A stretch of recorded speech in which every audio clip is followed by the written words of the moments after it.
Hello friends, welcome to my channel ELS English Literature Studies with Kaur Harpreet. Today I will discuss Mulk Raj Anand, and in my previous video I have discussed A.K. Ramanujan. If you are interested, you can check that video. Link will be provided to you in the description box. So let's get started with today's topic, that is about Mulk Raj Anand.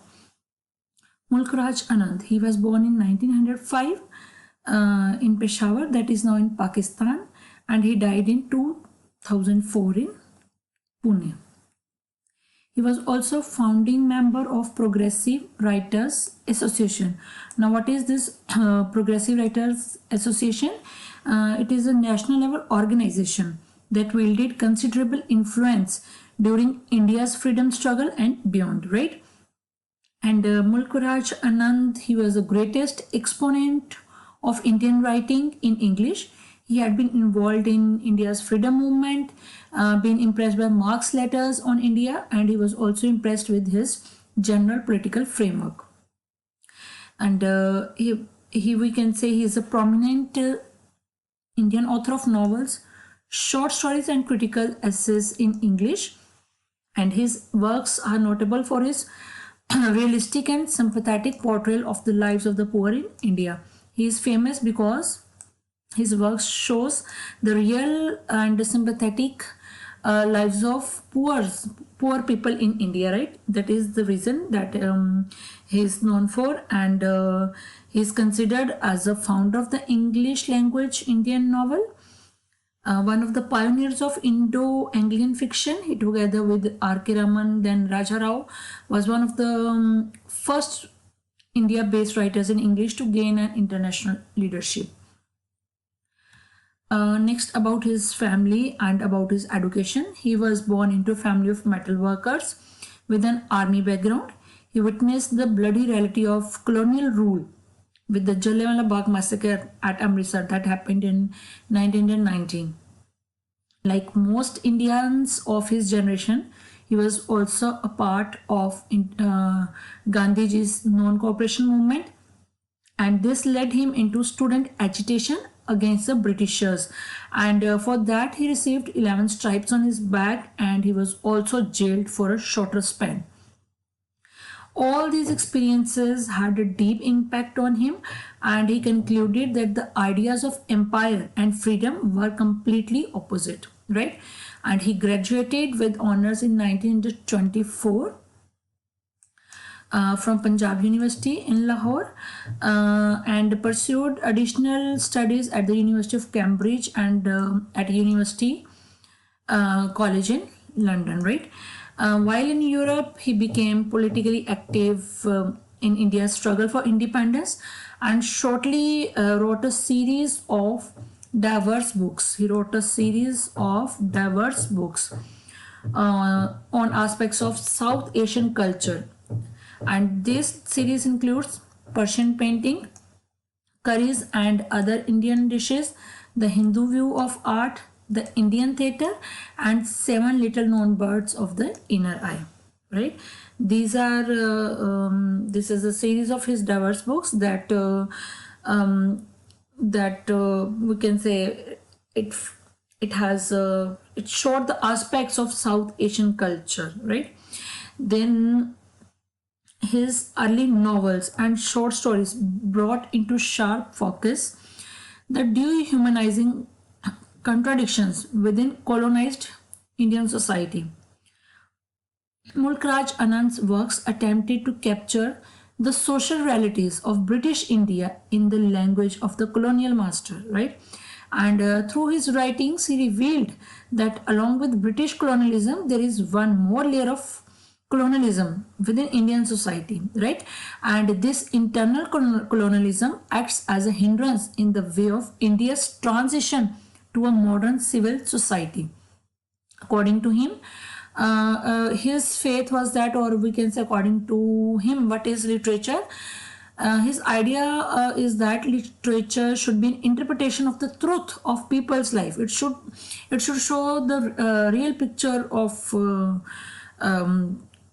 people's life. It should portray their reality, right? It should be written from felt experiences and not from books. And it was for this reason that he returned to India briefly in 1929. Mulk Raj Anand. Now we will discuss about his novels, about his works.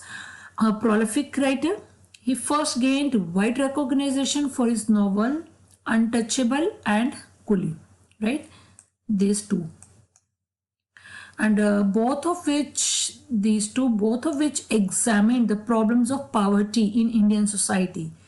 These two novels, Untouchable and Coolie, set an entire generation of educated Indians thinking about India's social evils that were prevailing in the name of religion and tradition, right? Then his next work is Two Leaves and a Bud. After this work, Untouchable and Coolie, he published various novels on different social issues that plagued Indian society. The British government banned one such novel. And what was that novel? What is the name of that novel? That is Two Leaves and a Bud, right? This was banned by British government. The story like this, that it follows the trial of an English planter after he murdered his coolie who was trying to prevent the planter from raping his daughter, right? And the British jury eventually acquits the planter. Then in 1945 he returned to Mumbai to campaign for national reforms, and among his major works are this one, The Village, Across the Black Waters, The Sword and the Sickle, and The Big Heart, that was revised in 1980. It was revised in 1980. It was revised, right?